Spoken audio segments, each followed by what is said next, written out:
Hace 40 años, un hombre fue enterrado en el cementerio de pueblo. Funeral cerrado. Ataúd sellado.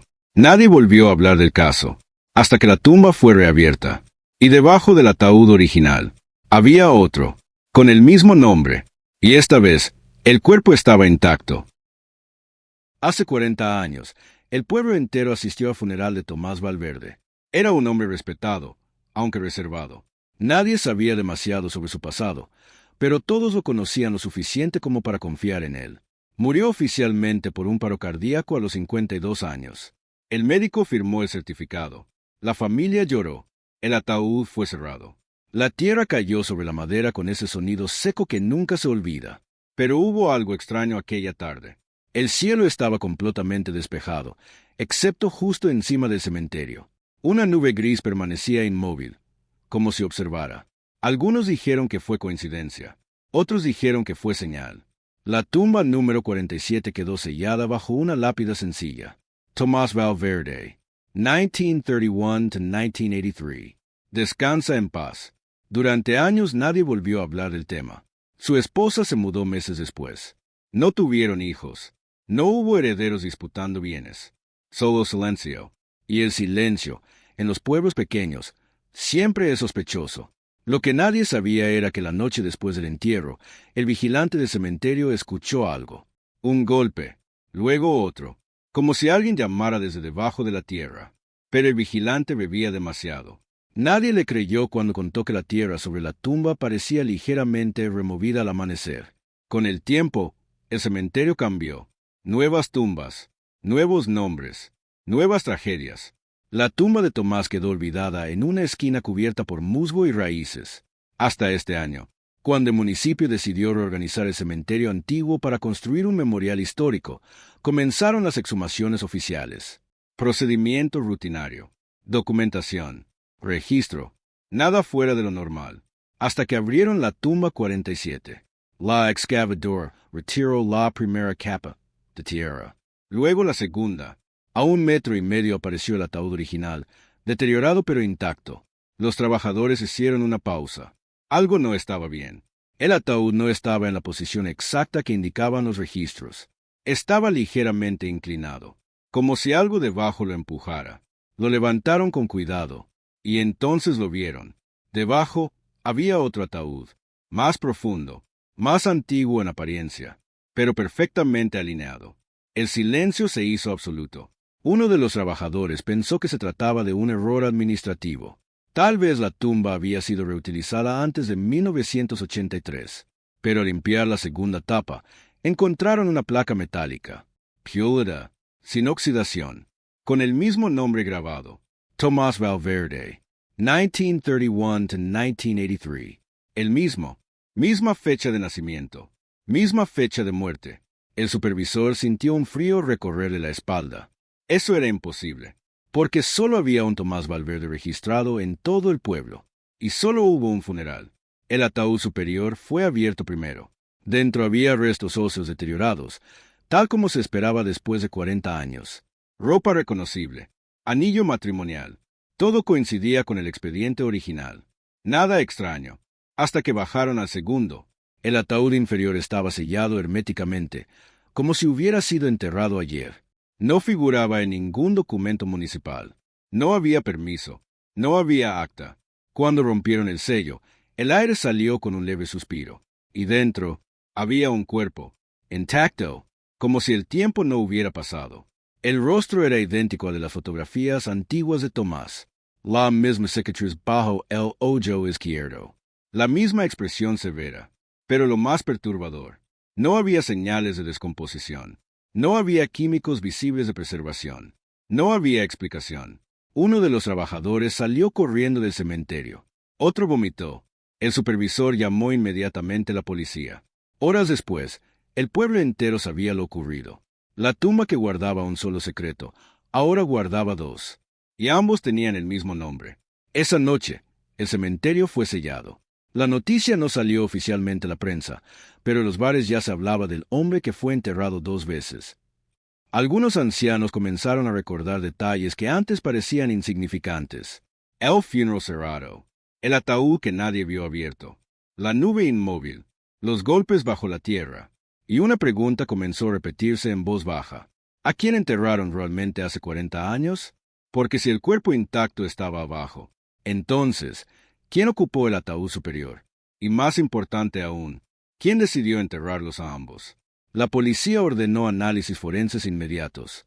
ADN, huellas, comparación dental.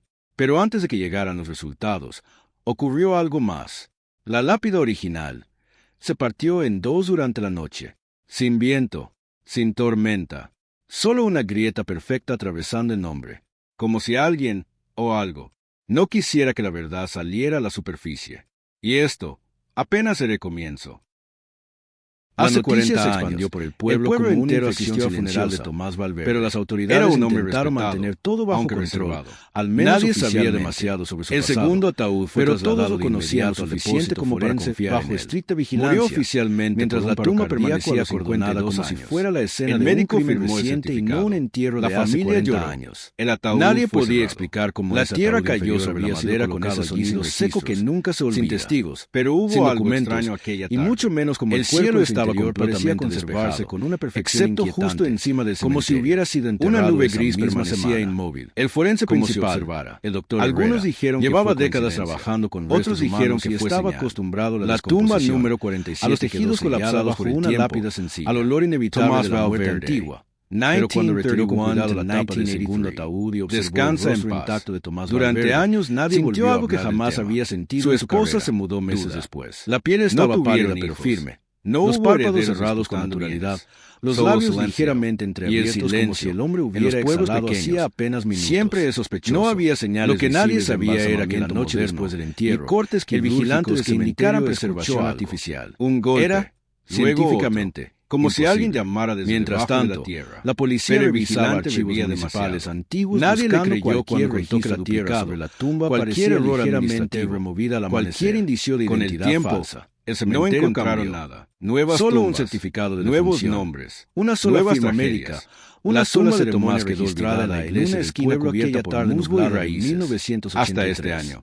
Cuando el municipio decidió comenzaron a aparecer testimonios para construir un memorial histórico. Una mujer mayor afirmó comenzaron las exhumaciones oficiales. Pesaba demasiado para un solo rutinario. Otro anciano aseguró que la viuda de Tomás no lloraba nada fuera de lo normal. Solo observaba con la tumba que ahora describía como la excavadora. Los rumores comenzaron a primera capa. Algunos decían que Tomás había tenido un hermano gemelo a 1,5 apareció el ataúd original. Otros aseguraban que deteriorado pero intacto. Los trabajadores involucrados en negocios turbios algo no en otra ciudad. Pero ninguna teoría explicaba la exacta que indicaban el nombre y las fechas. Cuando llegaron los primeros resultados forenses, como si algo debajo el silencio se volvió más pesado. Lo levantaron con el ADN extraído del cuerpo inferior coincidía con restos biológicos conservados en archivos médicos antiguos de Tomás más antiguo en apariencia. Era él, pero perfectamente alineado. Pero entonces analizaron los restos óseos del ataúd. Uno de los trabajadores también pensó que se trataba de un error administrativo. Ambos cuerpos eran genéticamente tal vez la tumba había sido reutilizada antes de 1983. Pero exactamente el mismo perfil genético. Encontraron una placa. El laboratorio repitió las pruebas 3 veces, sin oxidación, mismo resultado, con el mismo nombre grabado. Aunque mantenida en secreto oficial, comenzó a filtrarse como susurros que nadie podía contener. El alcalde ordenó discreción absoluta. Misma fecha temiendo el pánico colectivo. El supervisor sintió el miedo ya se había sembrado. Porque si ambos cuerpos eran Tomás, porque solo había una de dos cosas debía ser cierta. En todo el pueblo. O el hombre murió y 2 solo veces, hubo un funeral. O nunca murió. El ataúd superior fue abierto esa noche. El vigilante había visto cementerio reportó algo inquietante. Tal como se esperaba afirmó haber visto tierra removiéndose en la ropa tumba vacía. Como si desde abajo alguien respirara. Todo coincidía cuando los agentes acudieron. No encontraron huellas ni señales hasta que bajaron al segundo. El ataúd notaron que estaba sellado herméticamente, parecía como si hubiera sido enterrado excavado inicialmente. No figuraba como si la tierra escondiera aún más espacio debajo. No había permiso. La tensión no había acta. El doctor Herrera decidió realizar una inspección el aire salió como más detallada del cuerpo intacto. Cuando examinó el interior de la boca, encontró como algo extraño. No hubiera pasado. Partículas el rostro era idéntico fresca entre los dientes antiguas no tierra de hace 40 años, sino tierra húmeda reciente, como si el hombre hubiera la misma expresión tierra poco antes de morir. Pero lo más perturbador, ese hallazgo cambió no había señales de porque implicaba movimiento, no había químicos implicaba tiempo de preservación. Implicaba que ese segundo entierro, uno de los trabajadores salió corriendo del cementerio. Y entonces ocurrió lo impensable. El supervisor a las 3 de la mañana inmediatamente la policía. Las cámaras del depósito horas forense registraron una anomalía en lo ocurrido. La grabación que guardaba un solo durante exactamente ahora 47 segundos. Y ambos cuando el sistema volvió a funcionar. Esa noche, el cuerpo del cementerio había cambiado ligeramente. La noticia no salió oficialmente a la apenas prensa, perceptible, pero los bares ya se hablaba del hombre que la cabeza estaba inclinada hacia la izquierda. Algunos ancianos comenzaban a recordar detalles que antes parecían insignificantes. El doctor Herrera revisó el video una y otra vez, convencido de que era un fallo visual abierto, pero no lo era. La nube inmóvil. Algo había ocurrido. Los golpes bajo esos 47 segundos y una pregunta comenzó a repetirse. Algo que ninguna explicación. ¿A quién enterraron realmente hace 40 años? A la mañana siguiente, porque si el pueblo despertó con una nueva sensación colectiva, ¿quién ocupó el pasado no estaba enterrado? Y más importante sino esperando. ¿Quién decidió? Mientras los investigadores intentaban construir la policía ordenó análisis forenses. Una pregunta comenzó a repetirse con más fuerza que nunca. Una pregunta que nadie quería formular, pero antes de que llegara, pero que todos pensaban a mirar. Ocurrió algo más. La lápida original fue enterrado 2 veces. Se partió en 2 ¿Cuántas veces más intentaron sin hacerlo viento, desaparecer? Sin tormenta. Solo una grieta perfecta atravesando el nombre. Como si alguien, o algo, no quisiera que la verdad saliera a la superficie. Y esto apenas era el comienzo. La tercera noche después de la exhumación, el pueblo dejó de dormir. No fue por los rumores ni por las historias que crecían en cada esquina, sino por algo más concreto, más físico.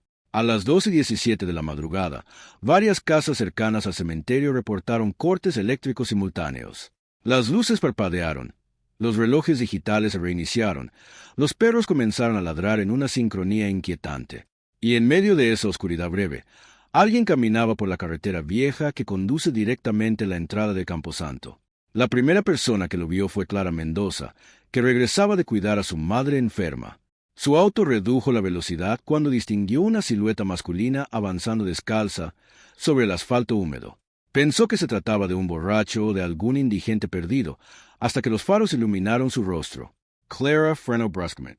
No gritó, no pudo, porque reconoció esa cara. La había visto esa misma mañana en el periódico local, en la noticia filtrada sobre la tumba doble. Era el mismo hombre, la misma cicatriz bajo el ojo izquierdo.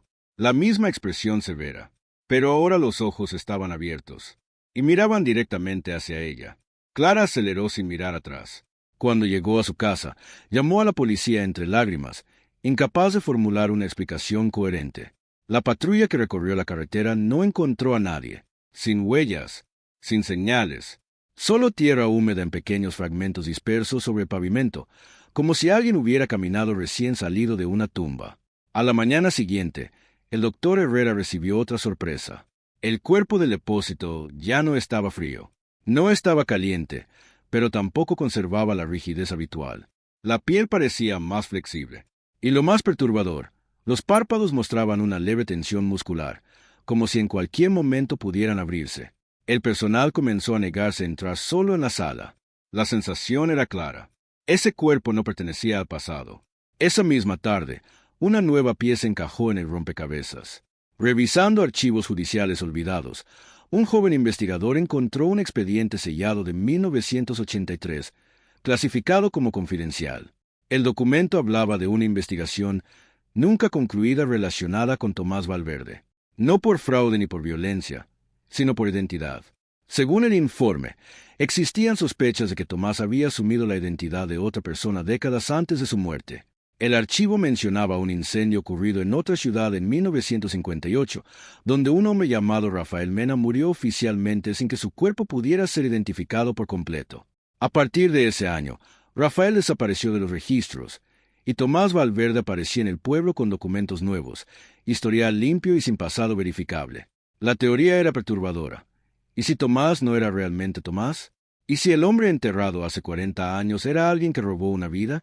Pero eso no explicaba el segundo cuerpo, a menos que ambos nombres fueran máscaras. Esa noche, la policía decidió vigilar discretamente el cementerio. Colocaron cámaras térmicas, sensores de movimiento y patrullas encubiertas. A las 3:11 de la madrugada, los sensores detectaron actividad en la tumba 47. Las imágenes térmicas mostraban una figura de temperatura corporal normal parada justo sobre el hueco vacío.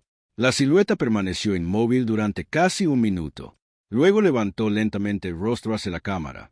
Aunque la resolución era baja, el rasgo distintivo bajo el ojo izquierdo era visible incluso en infrarrojo. Cuando los agentes corrieron hacia el lugar, no encontraron a nadie. Solo una cosa nueva. Sobre la tierra removida, alguien había escrito con los dedos una frase simple: "No fui el primero". El mensaje cambió el enfoque de la investigación por completo.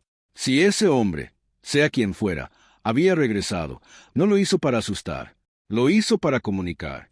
El doctor Herrera, agotado pero obsesionado, decidió examinar nuevamente el ataúd superior, el de los restos óseos. Entre la tela deteriorada encontró algo que había pasado desapercibido, una pequeña cápsula metálica oculta en el forro interno. Dentro había un papel enrollado, sorprendentemente bien conservado. La caligrafía era firme. Decía: "Si lees esto, significa que le intentaron otra vez. El ciclo debe romperse antes del tercer entierro".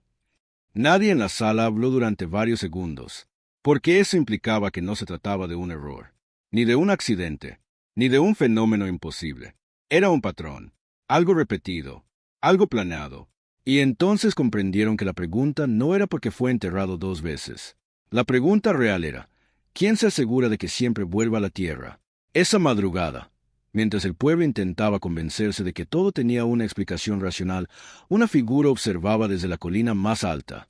El hombre tocó la cicatriz bajo su ojo, respiró profundamente el aire frío y miró hacia el cementerio iluminado por patrullas. No parecía confundido, no parecía perdido, parecía recordar. Y cuando sonrió, no fue con alivio, fue con la certeza de que el tercer entierro estaba cada vez más cerca. El mensaje encontrado dentro del ataúd superior cambió el ritmo de todo. Ya no era solo una anomalía forense ni un misterio histórico, era una advertencia. El ciclo debe romperse antes del tercer entierro.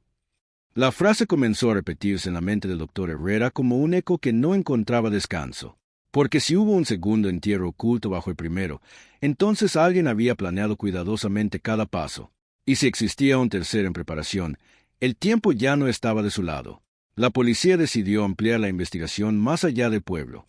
Los archivos del incendio de 1958 fueron reabiertos oficialmente. Rafael Mena, el hombre que supuestamente murió calcinado, tenía una fotografía archivada en papel deteriorado. Cuando la compararon con las imágenes de Tomás Valverde joven, el parecido no era solo notable, era absoluto. Mismo rostro, mismo cicatriz bajo el ojo izquierdo, mismo gesto rígido al posar frente a la cámara. El informe original del incendio indicaba que el cuerpo encontrado estaba severamente quemado y fue identificado únicamente por objetos personales recuperados entre los escombros. Sin análisis dental completo, sin ADN. En aquella época, la tecnología era limitada. Era posible que Rafael no hubiera muerto realmente en ese incendio. Era posible que hubiera aprovechado el caos para desaparecer y renacer bajo otro nombre. Pero eso no resolvía la duplicación física de los cuerpos décadas después. Mientras tanto, en el depósito forense, el cuerpo intacto comenzó a mostrar cambios mínimos pero inquietantes. Las uñas parecían ligeramente más largas. La piel ya no estaba tan pálida. El doctor Herrera, intentando aferrarse a la lógica, ordenó monitoreo continuo de temperatura, presión y composición celular. No encontró señales de actividad biológica tradicional, pero tampoco encontraba signos de deterioro. Era como si el cuerpo estuviera suspendido en un punto intermedio, atrapado entre muerte y regreso. Esa misma noche, el vigilante del hospital juró haber visto una sombra salir del área restringida. Las cámaras no registraron movimiento humano, pero sí una variación térmica que recorrió el pasillo durante exactamente 47 segundos, el mismo número que la interrupción eléctrica anterior. La repetición comenzaba a ser demasiado precisa para ser coincidencia. En el pueblo, el miedo ya no era susurro, era presencia. Varias personas afirmaron ver al hombre caminando cerca de sus casas después del anochecer. Siempre en silencio, siempre observando, nunca agresivo, solo presente. Una anciana incluso afirmó que la miró fijamente y le dijo con voz tranquila: "Aún no". Esa frase se sumó al rompecabezas sin explicación. El alcalde intentó imponer toque de queda informal, pero la curiosidad y el temor eran más fuertes que cualquier decreto. El cementerio volvió a ser punto central. Algunos vecinos comenzaron a vigilar la tumba vacía por cuenta propia, convencidos de que si el tercer entierro iba a ocurrir, sucedería allí. Y entonces apareció otro detalle perturbador. Al revisar los registros de entierros antiguos del pueblo, el investigador joven encontró algo imposible de ignorar. Exactamente cada 40 años, desde 1913, existía una tumba con el mismo nombre registrado durante un breve periodo antes de desaparecer de los archivos físicos. No en todos los casos figuraba como Tomás Valverde. Los nombres variaban, pero las fechas de nacimiento coincidían. 1931. En registros más antiguos, la fecha era adaptada según la época, pero siempre mantenía una diferencia exacta de 40 años. Como si alguien estuviera reciclando identidades con precisión matemática. El patrón era claro. Cada 4 décadas, el hombre moría y era enterrado bajo un nombre distinto. Y cada vez, algo salía mal. El doctor Herrera comenzó a plantearse una hipótesis que jamás hubiera considerado días antes. Tal vez no se trataba de inmortalidad en el sentido tradicional.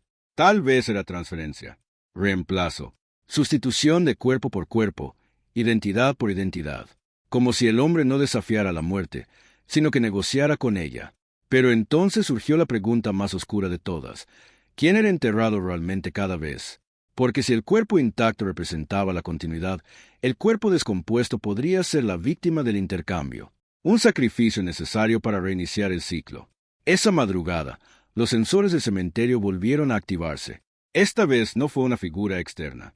Fue movimiento bajo tierra. Las cámaras térmicas captaron calor emergiendo desde lo profundo del hueco vacío, como si algo se estuviera formando en la oscuridad. Los agentes cavaron de inmediato, pero solo encontraron tierra húmeda y una ligera vibración que cesó tan pronto como comenzaron a excavar. No había cuerpo, no había objeto, solo una sensación innegable de que algo había estado allí segundos antes. Cuando regresaron al depósito forense para verificar el segundo ataúd, lo encontraron abierto, vacío, sin signos de forzamiento, sin roturas visibles, como si el cuerpo simplemente se hubiera levantado y salido caminando. En la mesa metálica donde reposaba horas antes, alguien había dejado otra frase escrita con tierra fresca: el tercero no será como los otros. El silencio que siguió fue más pesado que cualquier explicación, porque ya no estaban frente a un misterio del pasado. Estaban frente a una cuenta regresiva. Y si el patrón era correcto, el tercer entierro no sería un intento de ocultar algo. Sería el final del ciclo, o el inicio de algo que jamás había ocurrido antes. El cuerpo había desaparecido, pero el miedo permanecía tangible, pesado, instalado en cada rincón del pueblo como una niebla que no se disipaba con la luz del día. El depósito forense fue cerrado. Las autoridades estatales fueron notificadas y, por primera vez, el caso dejó de ser un secreto local.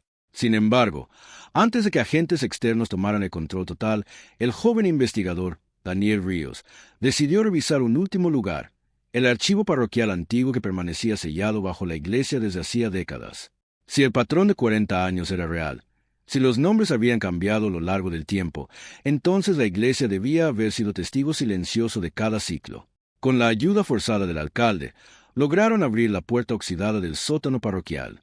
El aire allí abajo no olía a humedad común, sino encierro prolongado, como si los documentos guardados respiraran una historia que nadie quiso escuchar. Entre cajas de madera carcomida encontraron registros de bautismos, de funciones y anotaciones privadas de sacerdotes ya fallecidos. Fue en un cuaderno sin fecha oficial donde apareció la primera referencia inquietante. El hombre ha regresado, esta vez bajo el nombre de Esteban R. La anotación estaba fechada en 1913. Más adelante, otra nota escrita con tinta diferente decía: 40 años no bastan. La tierra lo acepta, pero no lo retiene. Daniel sintió un escalofrío. Las entradas continuaban en intervalos casi exactos de 4 décadas. 1953, 1993. Siempre con variaciones mínimas en el nombre, siempre con una muerte documentada seguida por rumores inexplicables y entierros inusuales. En una de las páginas finales, una advertencia estaba subrayada 3 veces. El tercero romperá el equilibrio. No debe completarse el ritual. La palabra ritual cambió la naturaleza de la investigación por completo. Esto no era solo identidad falsa ni fraude histórico. Había intención repetida, planificación y posiblemente participación de alguien más. Mientras Daniel revisaba los documentos, el doctor Herrera analizaba algo aún más perturbador. Antes de desaparecer, el cuerpo intacto había dejado rastros microscópicos en la mesa metálica. No eran simples residuos biológicos. Eran partículas de ceniza antigua mezcladas con tierra reciente. La combinación coincidía químicamente con restos del incendio de 1958, como si el hombre llevara consigo evidencia de todas sus muertes anteriores. Era imposible, pero los datos no mentían. Esa misma noche, un hombre fue visto entrando al pueblo por la carretera del norte. Vestía ropa sencilla, demasiado ligera para el frío, y caminaba con calma. No parecía confundido ni desorientado. Se dirigió directamente hacia la iglesia antigua. Cuando llegó, tocó la puerta cerrada 3 veces. Nadie respondió. Entonces apoyó la mano sobre la madera y susurró algo inaudible. Minutos después, el joven investigador salió del sótano con los documentos en la mano y lo vio de pie bajo la luz amarilla de la farola. Daniel supo inmediatamente quién era. No por las fotografías ni por los informes. Lo supo por la cicatriz bajo el ojo izquierdo y por la sensación de reconocimiento que no tenía explicación racional. El hombre habló primero. Siempre encuentran el archivo tarde. Su voz era tranquila, casi cansada. Daniel intentó preguntar quién era realmente, pero el hombre respondió antes de que terminara la frase. He tenido muchos nombres, pero ninguno me pertenece. La confesión no sonaba delirante. Sonaba honesta. El hombre explicó que el ciclo no era inmortalidad ni reencarnación. Era reemplazo. Cada 40 años debía morir oficialmente y ser enterrado para sellar algo que comenzó mucho antes de que el pueblo existiera. Pero cada intento fallido debilitaba la estructura del acuerdo. El segundo entierro fue un error, dijo con firmeza. Alguien intervino. Daniel comprendió entonces que no todos los entierros habían sido voluntarios. Algunos fueron forzados, otros interrumpidos. Y el tercer intento no sería simple repetición. El tercero no es para esconderme, añadió el hombre. Es para contener lo que viene detrás. Antes de que Daniel pudiera reaccionar, el hombre dio un paso atrás y señaló hacia el cementerio. Desde la distancia, una vibración leve comenzó a sentirse bajo los pies, como si la tierra misma estuviera respirando. Las luces del pueblo parpadearon nuevamente. 47 segundos de oscuridad total. Cuando la energía regresó, el hombre ya no estaba frente a la iglesia. Pero el suelo del cementerio comenzó a agrietarse en el punto exacto donde había estado la tumba 47. La tierra no explotó ni colapsó. Simplemente se abrió lentamente, revelando una cavidad más profunda de lo que cualquier excavación había mostrado antes. Y desde esa oscuridad emergió un sonido. No era un grito, no era un lamento, era un susurro múltiple, como cientos de voces superpuestas repitiendo una sola frase. El tercero. Daniel cayó de rodillas al comprender que el ciclo no giraba únicamente alrededor de un hombre que se negaba a morir. Giraba alrededor de algo que necesitaba ser enterrado junto a él cada 4 décadas. Algo que si no era contenido, saldría completamente libre. Y mientras el pueblo observaba horrorizado cómo la tierra se abría una vez más, una verdad comenzó a tomar forma con una claridad insoportable. El hombre no estaba huyendo de la muerte. Estaba huyendo de lo que compartía su tumba. La grieta en la tierra no se cerró cuando terminó el temblor. Permaneció abierta como una herida que no cicatriza, exhalando un aire frío que no correspondía a la temperatura de la noche. El sonido que emergía desde lo profundo no era constante, sino pulsante, como si algo respirara con dificultad bajo toneladas de tierra. Daniel retrocedió lentamente mientras los agentes intentaban acordonar el área sin entender realmente qué estaban conteniendo. El hombre de la cicatriz había desaparecido otra vez, pero sus palabras ahora resonaban con claridad insoportable. No estaba huyendo de la muerte, estaba huyendo de lo que compartía su tumba. El doctor Herrera llegó minutos después, todavía con los documentos del archivo en la mano.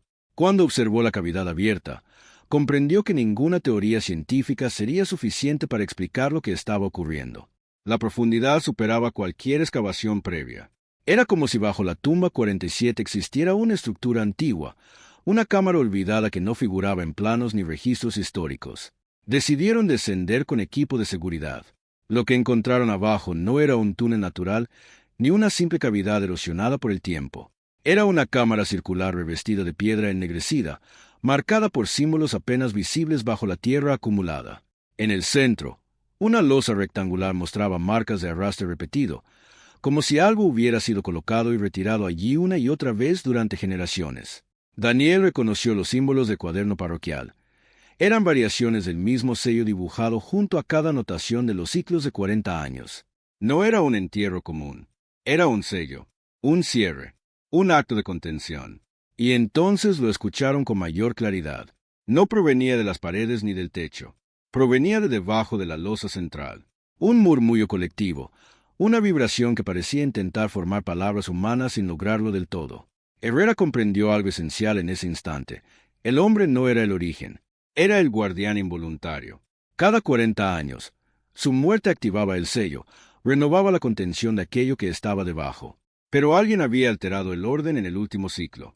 El segundo ataúd oculto bajo el primero no era redundancia, era interrupción. Al duplicar el entierro, habían debilitado el ritual. Y ahora, la entidad que había permanecido contenida durante más de un siglo estaba despertando sin el sello completo. La tierra volvió a vibrar, esta vez con mayor intensidad. Desde la superficie comenzaron a escucharse gritos de los vecinos que observaban cómo pequeñas grietas aparecían alrededor de otras tumbas cercanas. No se trataba de un solo punto. Era una red subterránea, como si la cámara central fuera el corazón de algo mucho más grande extendido bajo todo el cementerio. Daniel recordó otra frase de cuaderno: no debe completarse el tercer entierro. Si el hombre moría nuevamente y era enterrado bajo el procedimiento tradicional, el sello podría cerrarse, o podría romperse definitivamente. Nadie sabía cuál de las dos posibilidades era la correcta, y el tiempo se agotaba. De pronto, una figura descendió por la cuerda sin que nadie la hubiera autorizado. Era él, el hombre de la cicatriz. Su presencia ya no generaba sorpresa, sino una mezcla de urgencia y resignación. Miró la losa central y luego a Daniel. «No hay tercera oportunidad», dijo con voz firme. «El ciclo fue manipulado. Si muero ahora, lo liberarían por completo». Daniel preguntó entonces qué debía hacerse. El hombre respondió algo que nadie esperaba: «No enterrarme. Kumarm, sin tumba, sin sello». Herrera comprendió el sacrificio implícito. El fuego rompería el vínculo entre el guardián y la entidad, pero también eliminaría la posibilidad de contención futura. Era una solución irreversible. La vibración aumentó. La losa comenzó a agrietarse desde el centro. Una sombra líquida se filtró por la fisura, no como humo ni como líquido físico, sino como ausencia de luz condensada. El murmullo se transformó en una palabra clara repetida por cientos de voces superpuestas: regreso. El hombre cerró los ojos por un instante, como si hubiera esperado ese momento durante toda su existencia fragmentada en nombres falsos. «No soy inmortal», susurró. «Solo soy la puerta». Y antes de que nadie pudiera detenerlo, colocó ambas manos sobre la losa fracturada. La sombra reaccionó violentamente, intentando expandirse hacia la superficie. Daniel gritó que salieran de la cámara. Herrera ordenó evacuar, pero el hombre permaneció allí, sosteniendo la grieta como si su propio cuerpo fuera el único ancla que impedía la liberación total. Desde arriba, comenzaron a preparar combustible improvisado. No había protocolo para algo así. No había manual. Solo intuition desesperada. Mientras la oscuridad se arremolinaba alrededor del hombre, su piel comenzó a agrietarse como tierra seca, revelando debajo no carne ni hueso, sino la misma ceniza antigua encontrada en el análisis microscópico. Comprendieron entonces que cada ciclo no era simple reemplazo físico. Era erosión. Cada muerte lo consumía un poco más, reduciéndolo lentamente a aquello que estaba conteniendo. Daniel sostuvo la antorcha improvisada con manos temblorosas. El hombre levantó la mirada por última vez. No había miedo en sus ojos, solo alivio. «Sin tumba», repitió. La sombra se elevó violentamente cuando el fuego tocó la losa. Un grito colectivo, no humano, atravesó la cámara mientras las llamas descendían por la cuerda hacia el centro. La estructura comenzó a colapsar. Herrera tiró de Daniel hacia la superficie segundos antes de que la cámara subterránea se hundiera sobre sí misma. El suelo del cementerio se cerró con un estruendo final. Silencio absoluto. Ningún murmullo. Ninguna vibración. Solo humo elevándose lentamente hacia el cielo nocturno. Pero mientras el pueblo observaba la tierra ahora quieta, una pregunta quedó suspendida en el aire con más peso que el humo que se disipaba. Si él era la puerta, ¿realmente la cerraron o solo la destruyeron? You said. El humo tardó horas en disiparse por completo. Cuando el amanecer llegó, el cementerio parecía extrañamente normal. La grieta había desaparecido. La tumba 47 ya no existía. No había cavidad, ni losa, ni rastro visible de la cámara subterránea. Solo tierra compacta, ennegrecida por el fuego. Los equipos de emergencia inspeccionaron la zona durante toda la mañana sin encontrar restos humanos identificables. Ni huesos, ni cenizas reconocibles. Nada que confirmara oficialmente que el hombre de la cicatriz había estado allí minutos antes del colapso. Y sin cuerpo, no había registro. Sin registro, no habría tercer entierro. Daniel permaneció en silencio mientras observaba el suelo ahora inmóvil. Sentía que algo había terminado, pero no sabía si ese final era alivio o vacío. El doctor Herrera, más pragmático, ordenó análisis del terreno. Las muestras revelaron algo inquietante. La tierra mostraba signos de exposición a temperaturas extremas, pero también contenía una alteración química que no correspondía a ningún combustible utilizado. Era como si el fuego hubiera consumido algo que no pertenecía completamente al plano físico. El alcalde decidió clausurar definitivamente esa sección del cementerio. No habría construcción de memorial. No habría exhumaciones adicionales. El caso sería archivado como incidente estructural no explicado. Oficialmente, nada extraordinario ocurrió. Pero el pueblo sabía que eso era mentira. Durante semanas, la electricidad dejó de fallar. Los perros dejaron de ladrar en sincronía. Las sombras volvieron a comportarse como sombras comunes. Parecía que el ciclo había terminado. Sin embargo, Daniel no podía ignorar una última anotación encontrada en el cuaderno parroquial, una página que había pasado desapercibida entre el caos. Decía, «Cuando la puerta desaparezca, el umbral permanecerá». Esa frase lo atormentaba más que cualquier murmullo subterráneo, porque si el hombre era la puerta y ahora no existía, entonces algo más debía ocupar su lugar. Una noche, casi un mes después del incendio, Daniel visitó el cementerio en soledad, no por obligación profesional, sino por inquietud personal. Se arrodilló sobre el punto donde había estado la tumba 47 y apoyó la mano en la tierra. Nada vibró, nada susurró, pero sintió una temperatura ligeramente más fría que el resto del suelo. Apenas perceptible, como si la tierra aún recordara la ausencia. Al levantarse, notó algo que no estaba allí antes. Una pequeña piedra plana emergiendo ligeramente de la superficie, como empujada desde abajo. La retiró con cuidado. Debajo no había túnel ni grieta, solo un fragmento metálico ennegrecido por el fuego. Lo limpió con la manga y su respiración se detuvo. Era una placa diminuta, similar a las encontradas en los ataúdes, pero sin fechas, sin apellido. Solo un nombre grabado con precisión reciente. Daniel R. El mundo pareció inclinarse por un segundo. Su mente intentó racionalizarlo. Una broma cruel. Una coincidencia imposible. Pero en lo profundo supo la verdad que el cuaderno insinuaba. El ciclo no dependía del hombre original. Dependía de alguien dispuesto, o forzado, a convertirse en la siguiente puerta. Recordó las palabras del guardián antes del fuego. No soy inmortal, solo soy la puerta. Tal vez la destrucción del sello no eliminó la función. Tal vez la transfirió. El aire alrededor se volvió ligeramente más denso. No hubo voces ni sombras emergiendo. Solo una sensación nueva, una presión invisible que parecía observarlo desde debajo de la tierra cerrada. Daniel dejó caer la placa metálica, pero ésta no cayó al suelo. Permaneció suspendida durante un segundo imposible antes de posarse suavemente sobre la tierra. El silencio se volvió expectante, no amenazante, pero consciente, como si algo estuviera evaluando. Esperando, Daniel retrocedió lentamente. Comprendió entonces que el tercer entierro nunca fue un evento físico. Fue una lección.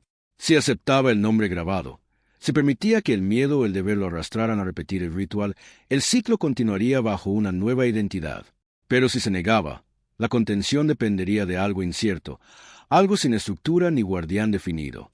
La pregunta ya no era cuántas veces habían enterrado al mismo hombre. La pregunta era cuántas veces la humanidad había necesitado una puerta para mantener algo peor bajo tierra. El viento nocturno recorrió el cementerio con suavidad inusual. Por un instante, Daniel creyó escuchar un susurro, pero no provenía del suelo. Provenía de su propia mente. No era una orden, no era una amenaza, era una invitación. Miró una última vez el punto donde todo comenzó y comprendió que la verdadera tumba no era la de un hombre con muchos nombres. Era la del miedo humano a enfrentar lo que yace debajo de sus propias decisiones pasadas.